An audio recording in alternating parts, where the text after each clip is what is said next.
engineer. Osborne joins us with a wealth of experience, been using FPGAs for over 15 years. A little bit about XL Point. So XL Point, if you can see my screen, is part of the WT Microelectronics group. WT Microelectronics is a Taiwan headquartered electronic component distribution company. WT Microelectronics acquired XL Point about 2 years ago, and also about a year ago acquired Future Electronics. So between the line cards between Future, WT, and XL Point, we have a range of products ranging from analog devices, and that's part of what we're focusing on today, is the relationship between suppliers like analog devices and AMD-Xilinx. But there are other product lines, Broadcom, Bonds, Everspin, then on to Knowles for microphones, that kind of thing, Omron, NXP, etc. Same thing. There are a couple of lines that kind of cross over, but there are also a number of other lines here. So our role is as an electronic component distribution company. So for customers across ANZ, and also, you know, for those people that are joining from other regions, we have a strong presence in the ASEAN region, India, Singapore, Malaysia, Vietnam, etc. But the focus today is on the AMD side of things, and I'll not take up any more oxygen on the sales pitch, and I'll hand you over to Osborne. So I'll stop my sharing. Thanks, Jamie. And everybody, can you see my screen? Yes, mate. Yeah, I can see it fine. Yeah. Okay, welcome back to our session 2 regarding the interface between ADCs and AMD FPGAs. Today we are going to talk about Gigabit transceivers. And this Gigabit transceivers is mainly covered by JESD204 protocols. This protocol is first presented on 2006. It's JESD204, the first version. And this version, it only offers one lane. It offers the speed up to 3 gigabit per second, and it also has the basic structure like 8-bit, 10-bit encoding. But this one, because it only has one lane, of course, this one lane can offer a higher speed than LVDS, but still, it's not enough. Let's think about it. If you have a 1 gigabit sampling speed ADC, and this ADC is running as a 12-bit ADC, that means you got 12 gigabit per second data to transfer. And so one single lane definitely not enough to transfer so many data. So in 2008, JESD204 version 8 is introduced to the whole world, and this one, it can support multiple lanes, which means you can use 4 lanes or maybe 5 lanes to support the example ADC we mentioned before, but it's still not enough, because as we can see, the ADC sampling rate is reach like 10 gigabits, 10 gig samples per second now. So it needs faster transceivers. And also for JESD204 and version 8, it uses same clock for the receiver And for the converter side, these two sides, that makes it quite difficult to do a system design because it's difficult for a hardware engineer to guarantee the clock trace to the converter and the receiver and make sure they arrive at the same time. It's a challenge for the system design. So in 2011, JESD204 version B is introduced.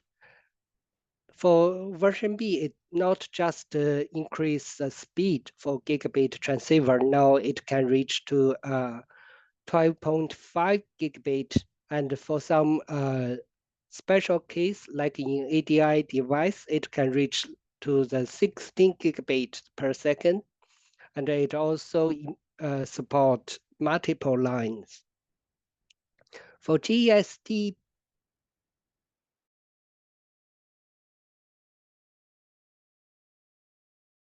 introduces three subclasses. Subclasses 0, it's kind of similar to the original version and version A. And this version, it's quite similar, has the same problem like no support for the deterministic latency.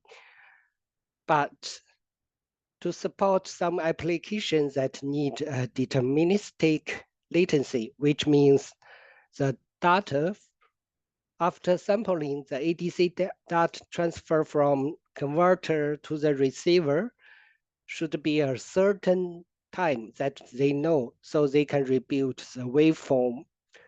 To satisfy this requirement, version B introduced subclass 1 and 2. Subclass 1 use sysref and sync signal to satisfy this need, and it's recommended for operations that faster than 500 mega samples per second.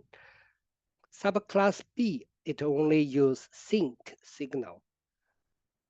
And this is usually recommended for the operations that below 500 mega samples per second. So, and later in 2017, version C was introduced. For this version, it adopts even higher speed transceivers, like the transceivers can run up to 32 gigabit per second. And due to this high speed, it's recommended to use 64-bit and 66-bit as encoding. And because it uses this 66-bit encoding, the scrambling will become a must. So it has to use scrambling in JESD204 version C. And this one, it also provides FEC option that for applications that need better SNR performance.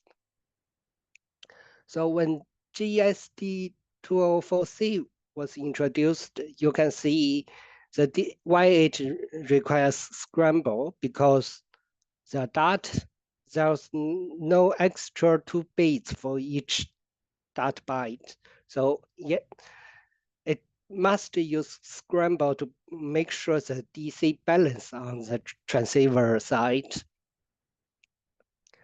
And no matter which GESD version we are talking about, all these JESD204 protocols, it consists of 3 layers.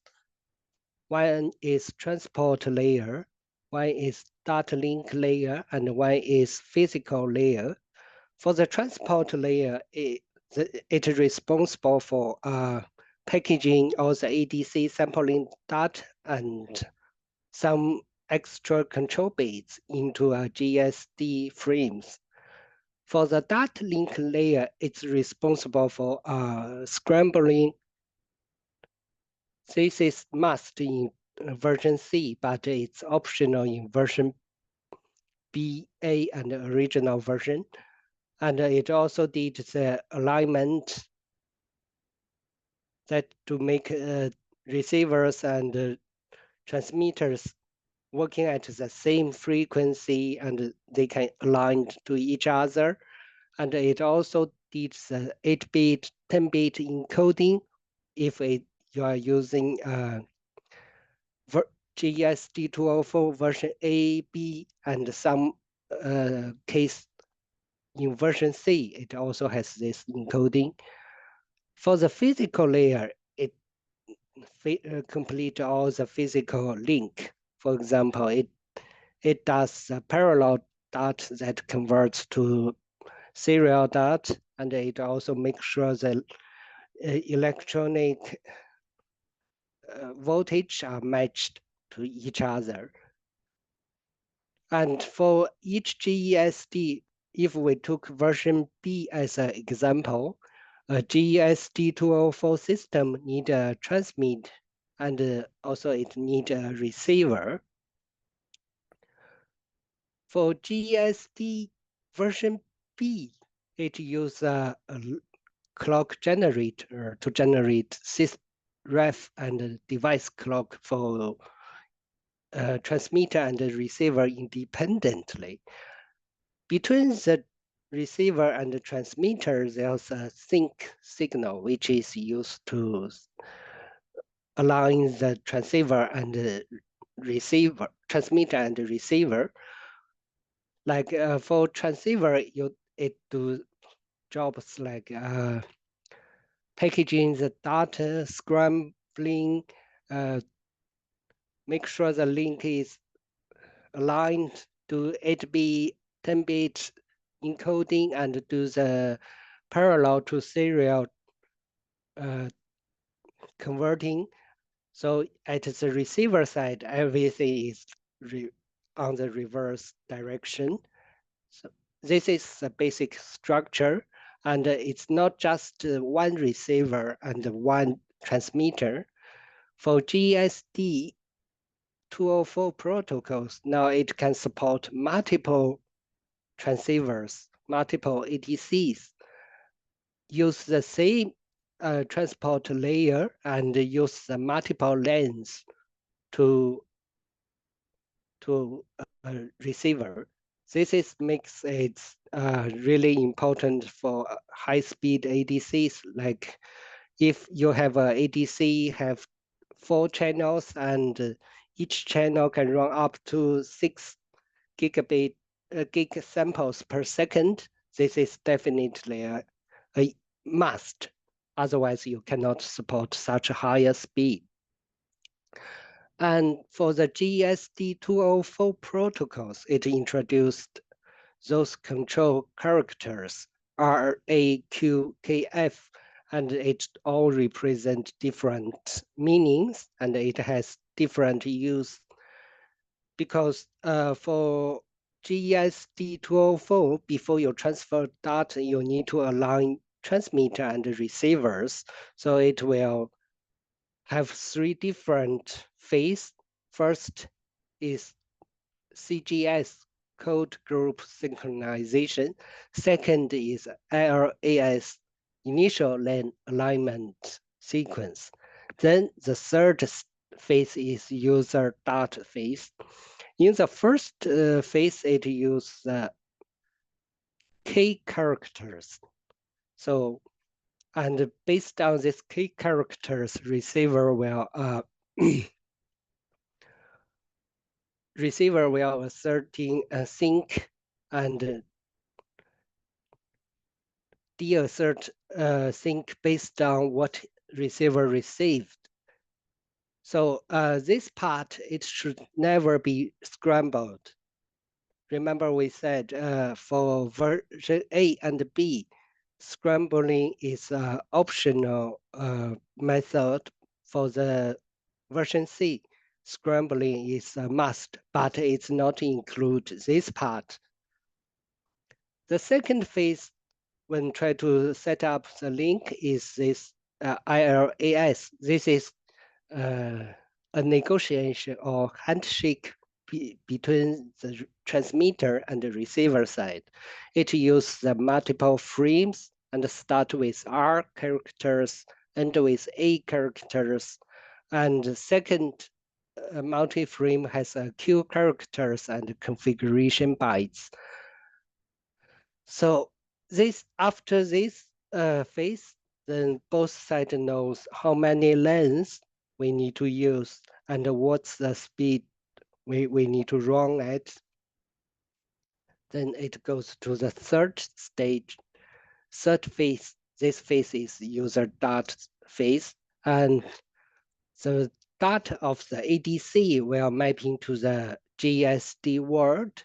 If there are some extra bits that are not used, it may be used as control bit, or it's just filled with some unused tail bits. So this is a quick introducer regarding the JESD204 protocols. So why people use this JESD204 protocols? It's mainly because the resources of the pin. Like I said, if you want to support 1 gig sample per second ADC, if you use LVDS, one channel, well, you see, you need 14 pairs just for a 12-bit ADC. You need 14 pairs of pin to transfer this data. But if you use JESD204B protocol, here it said 4 pins. But actually, if you use the higher transceiver speed, you can reduce these pin numbers. See, so if there are multiple devices, it saves really a lot of pins. And that makes ADC manufacturers, they can use smaller package size. And for the receiver side, it can reduce a lot of pin consumption, because for FPGA or other devices, any devices, if you want to put like over 100 pins dedicated for ADC application, that will be a huge pressure on the packages. And when use JESD204, it also has pros like timing pros. Because JESD, it use CDR technology and it recover clock from the dart directly.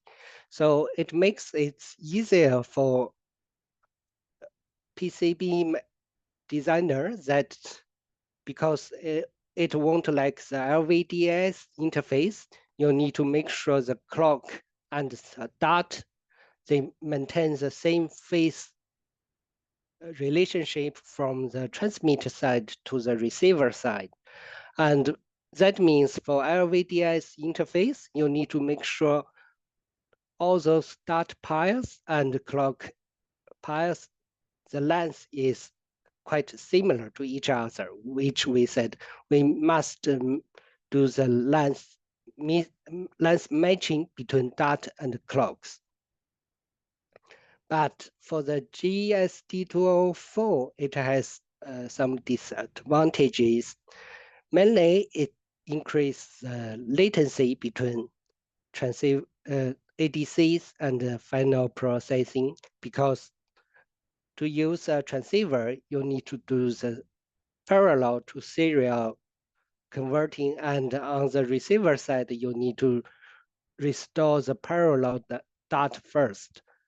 So it will introduce extra latencies, and it also will have extra cost, because devices with gigabit transceiver are more expensive, and for the JESD, you need protocols, you need some IPs, and it will introduce some extra cost on licensing.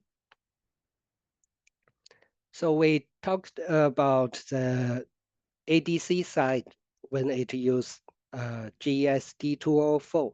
So how FPGA can support this JESD204 protocols? For FPGA, it has a great advantages because FPGA it has very powerful transceivers. If you look at this table, you can see for the AMD FPGAs, we have in 7 series that 20 nanometer products, we have GT set up to 13 gigabit per second. And for ultra scale plus devices, which is also include MP-SOC, this kind of device, the highest GT can reach up to 32 gigabit per second per lane. And for the latest Versal devices, the speed of the GT can reach to 58 gigabit a single lane or 112 gigabit if you combine two GT together. That means besides, because FPGA it's has a long history with the GT transceivers. If we look at this picture, we can see from 2000, FPGA already used transceiver to do the GMI interface. That's a very low speed. I mean, from today, we see it's very low speed. And it evolves to 10 gigabit per second, then 25 gigabit per second. This is all NRZ transceivers. By we talking about the NRZ, that means only two state. One positive level of the signal means 1. Negative level of the signal means 0. And when it reached to the 25 gigabit or 30 gigabit, it also reached the limit of the material or semiconductor that can do. So after that, because there are more requirements for the high bandwidth, so a PAM4 coding style is introduced. For the PAM4, it's not 2 levels, it has 4 levels. So for one symbol, it can represent 2 bits. That means it doubles the bit rate in one single lane.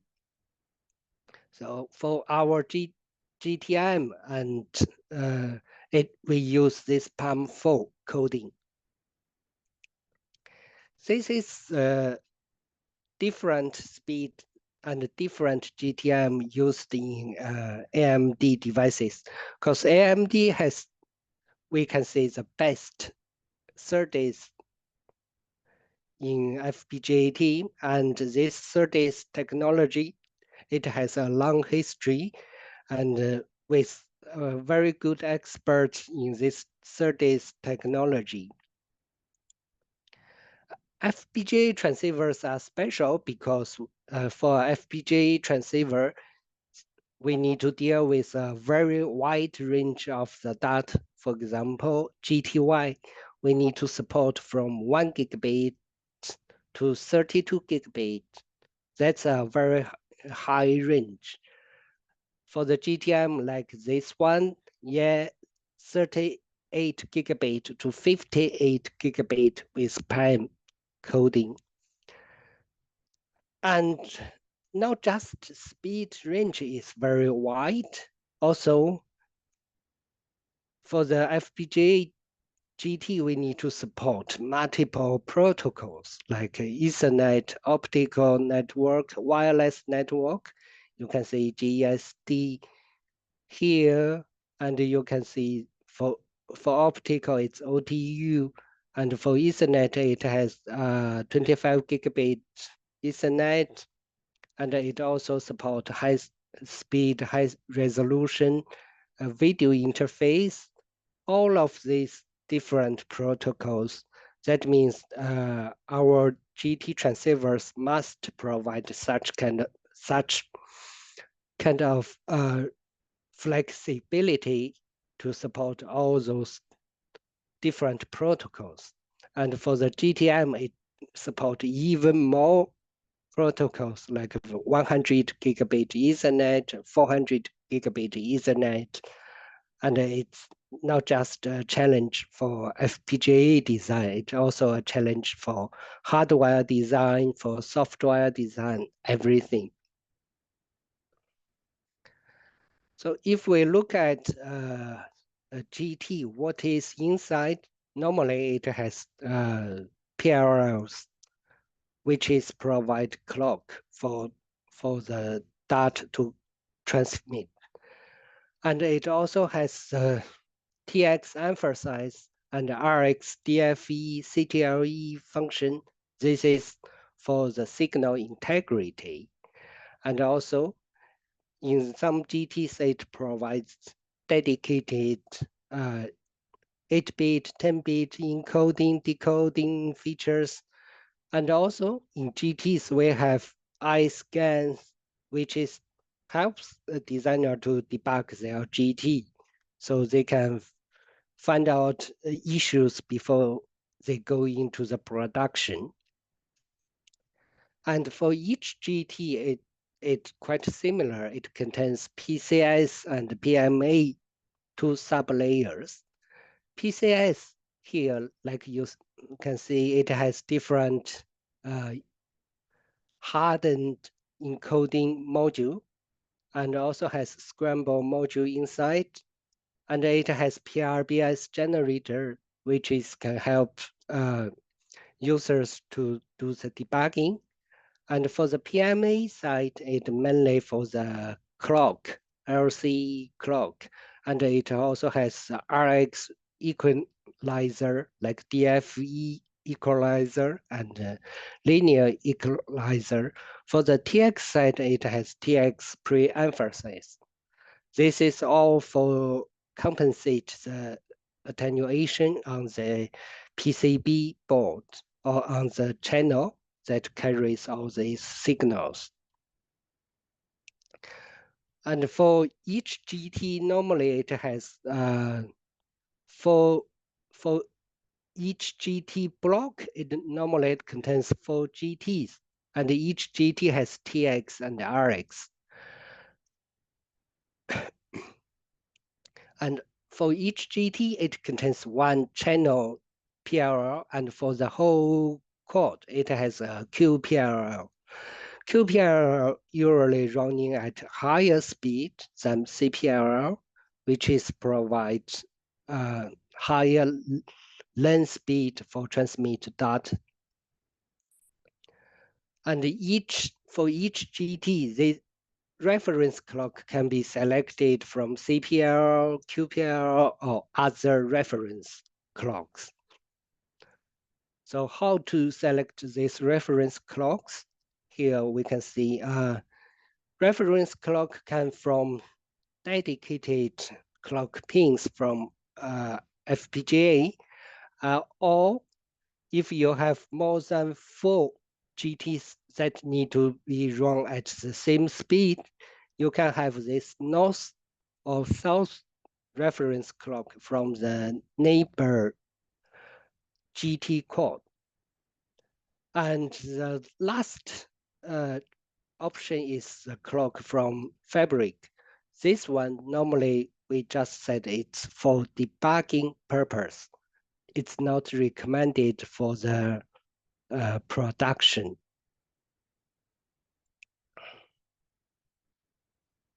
So if we look at transceiver side, see here, we mentioned we have TX pre-emphasize and RX equalizer.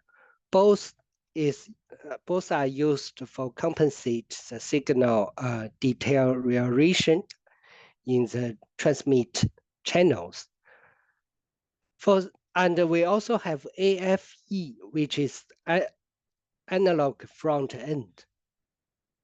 This is for do the termination to make sure we have the best signal integrity that we can achieve. For RX equalizer, you will see the name of CTLE, continuous time linear equalizer, but in the new device, it also called low power mode. And another one is DFE. These two different types of equalizers are used under different conditions.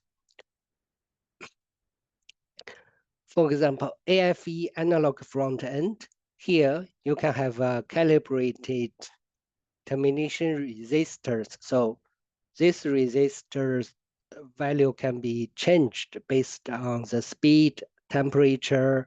So always make sure you got the best termination that you for the signal integrity. And for the equalizer, LPM or low power mode or CTLE normally like recommended for line rate up to 6 gigabit per second and recommended for a channel loss of 14 decibels or less. For DFE, it is more for the higher speed application, and it have a special requirement that the incoming data must be random. That means it must be used with scrambling, like JESD204 version C mentioned. It must use the scrambling so it can use DFE to improve the signal integrity. And not just GT can use for JESD204. AMD also provide IP cores for JESD204. First is a free IP, but this IP is just for the JESD204 PHY function. Users need to write their own modules to do the JESD protocol negotiation, do the mapping, do the coding, decoding, but this one is a basic for all the JESD IP modules. And the second is JESD204B IPs. This IP, it requires some license and it can support up to 12 gigabit per lane, and it can support up to 8 lanes per core. So this is basically satisfies the major application. And nowadays you can find on the market, but not just that, AMD also provides JESD204C IP, the latest IP to support the latest JESD version C. And this one, it can support even higher speed, like up to 32 gigabit per second. And that will satisfy many ADC, very high speed ADCs that used in wireless applications. So we talked about the transceivers on FPGA side. Also, we talked about JESD204 protocols. But it's not just ADC and AMD FPGA you need to consider when you do the design.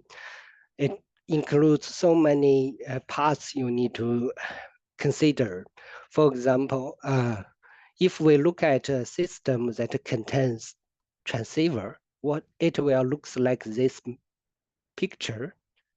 Signals from one transmitter, maybe this is a ADC, it will go with line card, pass some connectors, go through a back plane, then go to another line card, and receivers FPGA is sitting on this line card. That's possible. and it's quite popular. So for these high-speed signals, it will go through connectors, go through wires because they need to signals need to change layers in PCB, and the distance is maybe quite long as 40 inch. So what will happen when you look at such system? You will see there are so many laws. For example, when there's a wire, it will introduce some impedance mismatch, and due to the wire stub, it will cause some attenuation. And simply for the back plane trace, it will have conductor loss, dielectric loss, or impedance mismatch. And for the connectors, it has crosstalk and impedance mismatch. And even for the AC coupling, it may introduce baseline wonder noise. So to do a JESD204B system or C system, we talk about these two specifically because the speed is very high. To any system that must be faster than 6 gigabit per second, all of this should be considered before start design. So first, let's look at the loss. The loss here, we mentioned it has dielectric loss, reflection loss, conductor loss, and radiation loss.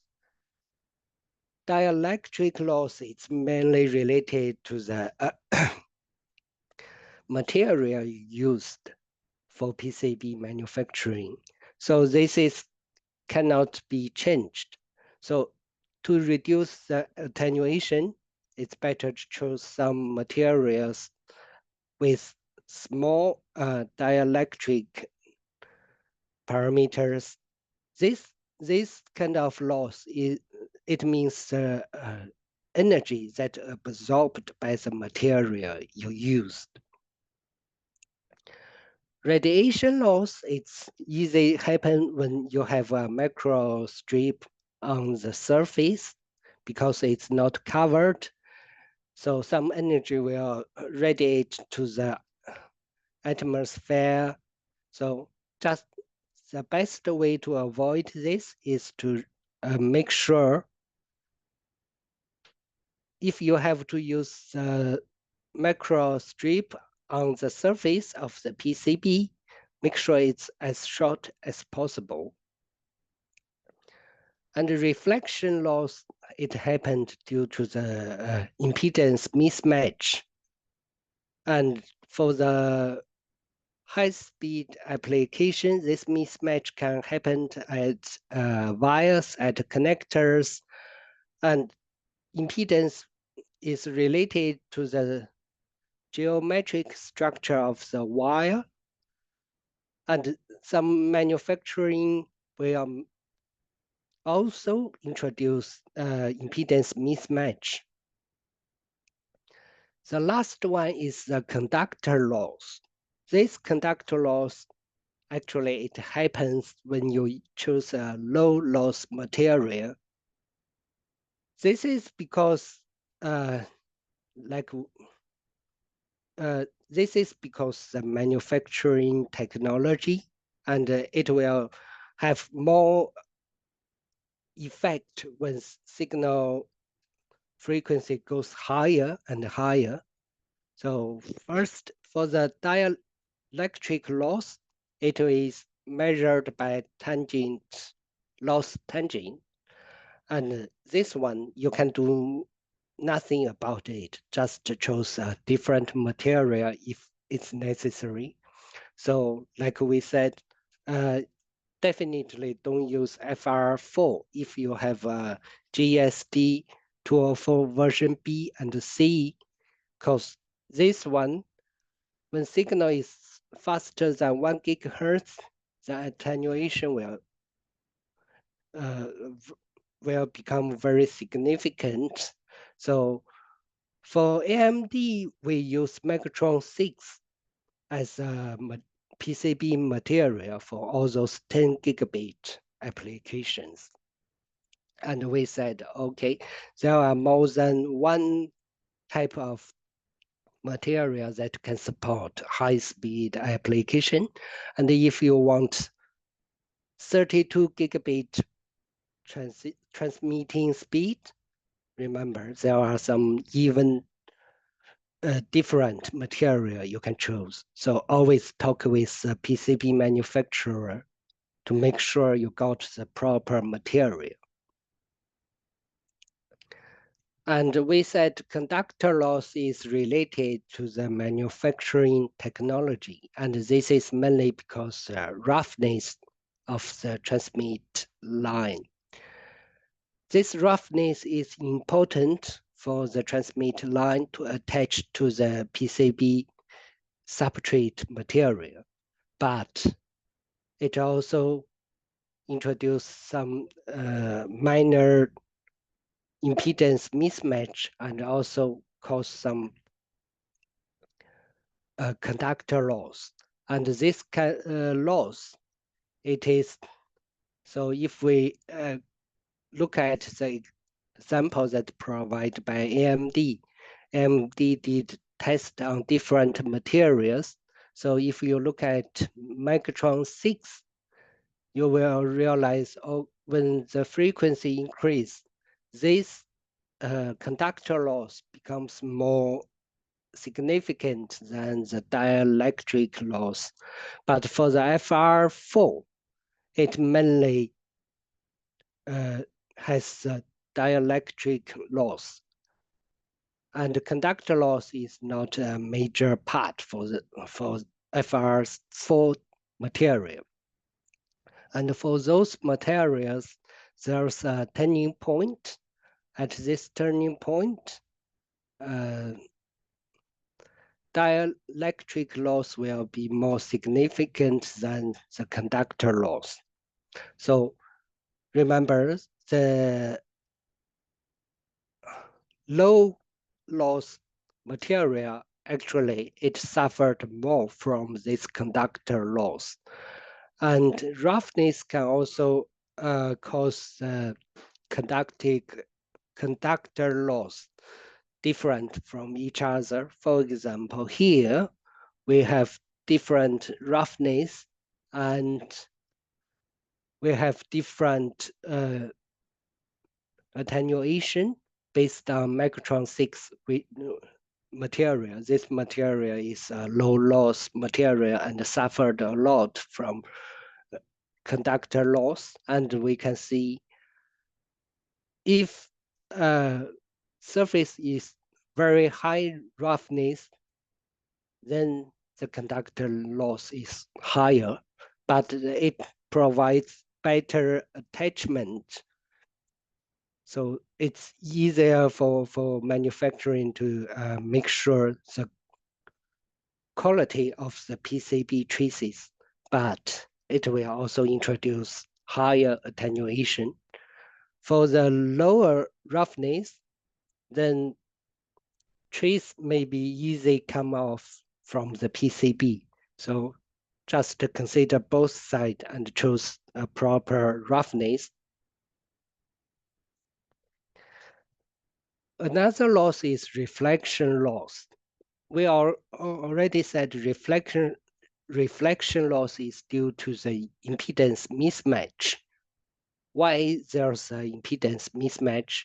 That is because all the trees we talked about, all the news transmission lines, we said it's 50 ohm for single-ended and 100 ohm for differential pairs, but actually it's not always 50 ohm or 100 ohm. See, like this example, AMD did this example, the true impedance actually changed according to the frequency. So that's why the AFE analog front end becomes very important for such application because it will not 50 ohm like what you thought it should be. It's different impedance when the frequency is changing. And another issue that you will face is the intra-pair skew. Before we talk about the LVDS interface, we said we need to make sure the different pairs, dot pairs and clock pairs, they should match the length.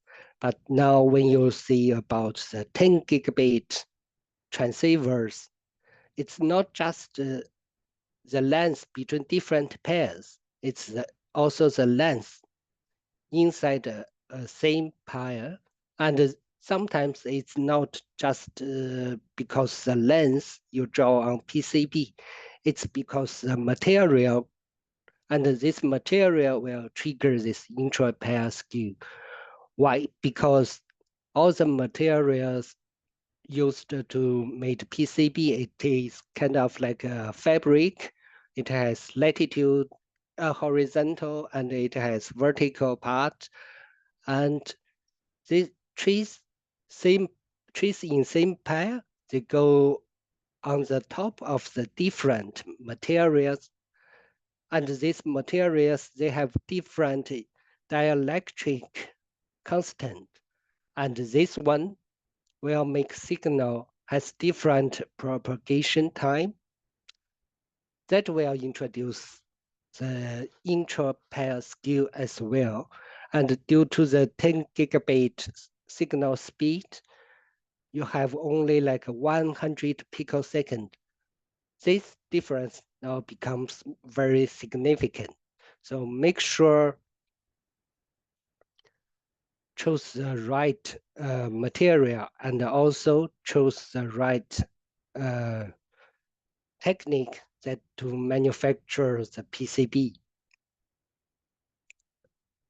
And also, before we said vias for in last session we said for LVDS interface a normal through-hole via is enough, but for the transceivers usually we said you need a back drill to remove the extra stuff. And like the experiment did by AMD, you can see without back drill, it has very significant attenuation. But with the back drill, see, it's much better in the signal integrity. And if the speed keeps going up, maybe the blind wire or the buried wire should be used. And this one is you use some stuff inside this wire. That's a cheaper solution compared with back drill, but of course it provides less performance than the back drill technology. So this is all what we will talk about today. It's mainly about the transceivers and the JESD204 protocols. So remember, when you choose to use transceivers to do the data transmit between ADCs and FPGAs, always make sure transceivers has the highest priority and always do the routing for the transceivers at first and always use equalizer and transmitter pre-emphasis to compensate the attenuation. And remember, you should use different PCB material, not FR4 anymore. And now the vias and the connectors should be taken into consideration when do the design, especially like vias for the transceivers. We recommend signals from transceiver pin go through vias as close as possible, then use the internal strip line and do not change any reference, any layer until it reaches the destination, like receive side FPGA. So when the speed goes even higher, more consideration need to be taken into account. That's what we will talk today. Yeah, thank you. Thanks, Osborne. So I'd like to open it up for any questions. Either unmute yourselves and ask questions, or if you would prefer to send a question on the chat window, then please feel free to do so. We'll stay on the line for the next couple of minutes just to make sure that any questions are answered. Hi, Osborne. Steve here. Hi. So, just out of curiosity, have you seen a link between the transmit and receive on a cable instead of PCBA for JESD B and C? You mean from dot board to yeah, we have such demo, like we use a ADR V9009 board, which is use JESD 204B version, and the data from that ADC card transmit to a ZCU 102 board via FMC interface. It's a HPC connector. Okay, so that satisfies all the requirements that you just mentioned. That FMC connect the cable. Yes, because that application it runs. I remember it runs around 6 gigabit per second. But yeah, if you want to know more, we can check. Okay. Okay, and that what is the typical length of the cable? I can only say estimation from my side. It's kind of like 20 centimeters. All right. That's good. Thanks for sharing that. Yeah. That's all for me. So we will be publishing a recording of this material on more than likely the Excel Point YouTube channel. But if you'd like as well, we can PDF this material and email it out so that you've got a reference point. So yeah, if there's any more questions?